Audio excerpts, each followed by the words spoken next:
عليكم ورحمة الله وبركاته وشانلka Taqwa Soomaaliya channel iyo qaybtii barnaamijka diiniga ahay oo labaad iyo Ramadaankii labaad. Ramadaan mubaarak. Channelka subscribe, like, share, samee, commentigana hoos ku reeb. Bismillahir Rahmaanir Rahiim. Asalaamu calaykum waraxmatullahi wabarakaatu. Kusoo dhawaada channelkeena Taqwa Soomaaliya channel. Maanta iyo video cusub aa ka hadli doona xaaskii labaad oo rasuulkeena calayhi salaatu wasalaam ku salay nabiga. Haddaa channelka ku cusub tahay subscribe, like, share, samee. qisadan aad iyo aad uga heli doontiin insha Allah iyo qisooyinka aad u soo socda oo wada badal doona insha Allah tacaala xaasaska nabigeena calayhi salaatu wasalaam. maanta waxaa ka hadli doonaa Sawda oo ah xaaskii labaad. markay dhimatay Sayida Khadiija radiyallahu anha oo rasuulka calayhi salaatu wasalaam guursaday xaas labaad oo magaceeda la ahaayay Sawda bin Zacma bin Qays al-Qurashi al-Aamiriya. zawjadana maanta baran doona insha Allah tacaala qisadeeda sidee u guursaday nabigeena calayhi salaatu wasalaam iyo waxyaalo aad u badan oo ka mid ah hijradeeda, nimankeeda horeeto iyo waxaas oo dhan. magaceeda waxaa la dhahaa Sawda bin Zacma bin Qays al-Qurashiya al-Aamiriya waxaana waa zawjada labaad oo nabigeena calayhi salaatu wasalaam. waxayna ahayd aad iyo aad qof yani u leh nasab fiican ay ahayd. hooyadeeda waxaa la dhahaa magaceeda Shumuus bint Qays bin Zayd al-Ansaariya min bani Cuday waaye iyadaha hooyada oo bani Najaar walaalkeedana waxaa la dhahaa magaciisa Malik bin Zacma. waxay ahayd marwad oo sharaf iyo karaamad Ilaah subxaanahu wa tacaala oo siiyay. marka bilowgeeda iyada waxay guursatay nin oo la dhahayo As-Sakran bin Umar la dhahaa wuxuu la walaalo ahaa Saheel bin Umar al-Aamiri oo walaalo la ahaa. markaasay la haajirtay zawjkeeda la haajirtay waxayna u dhashay 5 awlaad. markaasay dadka markay ka baxeen Makka calashaan dadka waxaa loo diiday diintooda iyo waxaas oo dhan.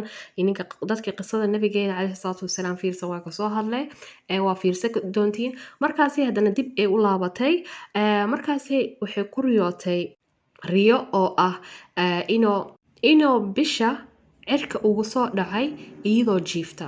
markaasay ninkeeda ay u sheegtay As-Sakran markaasoo wuxuu dhahay wallaahi haddii riyadaada run noqoto dhahay wuxuu dhahay waqti qaatay oo markaa dhinta kadib waana guursan doontaa. yani marka aniga dhinta kadib waa guursan doontaa.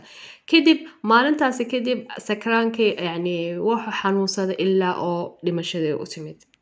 markuu ninkeeda dhintay sakraanka oo dhintay kadib waxaa imaaday naag la dhahayo Khawla bint Hakiim bint al-Aqwas al-Salami waxaa waaye naagti xaaski Uthman bin Mad'un waxay u imaaday rasuulkeena calayhi salaatu wasalaam. markaasay rasuulku waxay u dhahday yaa rasuul Allah kaanii araaka qad dakhaltaka al-khalla yani aad iyo aad u murugsantahay calashaan faqadka amba dhimashada Khadiija.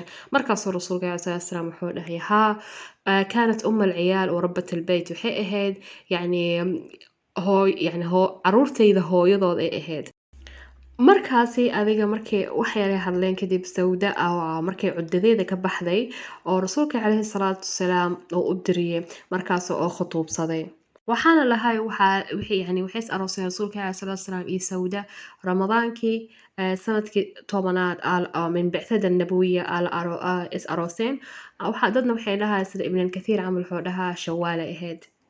wallahu ta'ala a'lam. waxayna ahayd naagtii koowaad oo guursada bacd markay dhimatay kadib Sayida Khadiija radiyallahu anha. mana la guursan Sawda qof kale ma la guursan ilaa muddo 3 sano kadib wuxuu guursaday Caaisha radiyallahu anha oo kasoo hadli doona biritool insha Allah tacaala. marka la arka siiradeeda amba iskala akhrisid qisadeeda waxaa arkaya inay tahay qof aad iyo aad u fiican qof aad iyo aad yani cishradeeda u fiican tahay macshirkeeda u fiican qof aad iyo aad oo leh yani dadka agteeda ay habi ka dhigayso qof farxad badan qof oo yani mar walba jawiga yani rasuulka calayhi salaatu wasalaam aad iyo aad yani ugu farxi jirtay markasto. yani mararka qaar xataa waxyaalo badan ee sameey jirtay sida rasuulka calayhi salaatu wasalaam ee ugu farxiso. حتى maalin maalmaha ka mid zawjaadka nabigeena calayhi salaatu wasalaam Xafsa iyo Caaisha waxaa u dhaheen la kaftamayeen Sawda.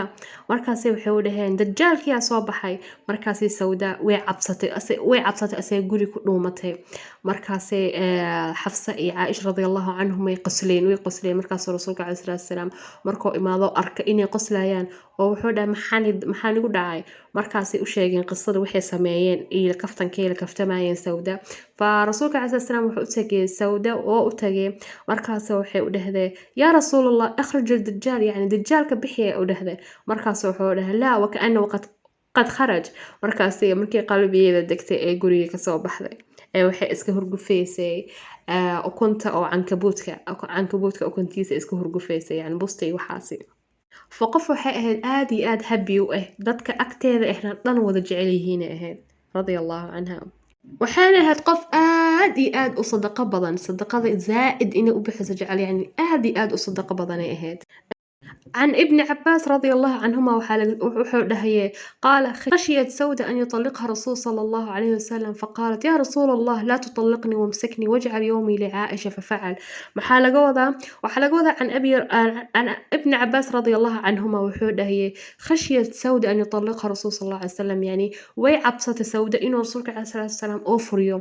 فقالت يا رسول الله يعني يا رسولك إلهيو لا تطلقني وامسكني واجعل يومي لعائشة ففعل يعني حيفرن يعني إن هاي يوم كأن لا يهنا عائشة سي فرسولك عليه الصلاة والسلام وصي إلى آية كريم بإكسو دكتي وإن امرأة خافت من بعلها نشوزا أو إعراضا فلا جناح عليهما أن يصلحا بينهما صلحا وصلح الخير سورة النساء آية بقولاتي سيديد فنينكي naagtiisa haduu ninka naag kale oo qabo ay naagtan dhehda maalintayda naagtaasi ama maalintayda naagtaas la joog fa diintu way ogoshahay faahana waa jaa'iz sida uu dhahay ibn Abbas markii xataa naagooyinka rasuulka sallallahu alayhi wasallam ay xijiyayeen iyada ma bixin ma soo xijin waxay dhahday xajishtu wactamartu maca rasuulillah sallallahu alayhi wasallam fa ana qad aqcud fi bayti kama amarni Allah fa rasuulka sallallahu alayhi wasallam yani aad u jeclad iyada waxaana dhimatay shawaalkii ay dhimatay sanadkii 54kii ay dhimatay 54